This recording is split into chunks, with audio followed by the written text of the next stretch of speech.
এই হচ্ছে আমার মাসিদের বাড়ির লক্ষ্মী পুজোর লক্ষ্মীর ছাপ। এখানে লক্ষ্মী হচ্ছে আলতা পরতে ভুলে গেছে, তারপরে এইখান থেকে এইখানে লাফিয়ে আলতা নেল পালিশ পরে নিয়েছে।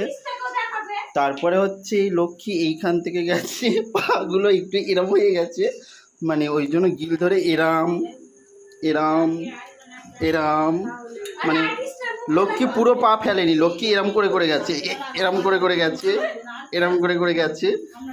এই হচ্ছে, দাঁড়াও একটু গাইস, তোমাদের নেল পলিশটা দেখতে পাচ্ছ? হ্যাঁ, এইরকম ভাবে গেছে লক্ষ্মী। এই লক্ষ্মী এখানে এখানে এসে এইখান থেকে আবার লাফিয়ে এইখানে দুটো জোড়া পা ফেলেছে। তারপরে এই এসেছে লক্ষ্মী, এই এসেছে, এই এসেছে, এই এসে এইখানে দাঁড়িয়েছিল লক্ষ্মী।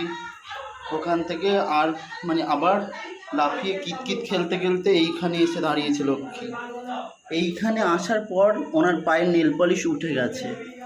তারপরে এমনি খালি পায়ে এরম এরম এরম এরকম এরকম এরকম করে এসে দাঁড়ান, ও আচ্ছা এইখানেও এসেছিল, এসে তারপরে সোজা ডিঙিয়ে এইখানে চলে এসছে, আর কোথাও পা দেয়নি।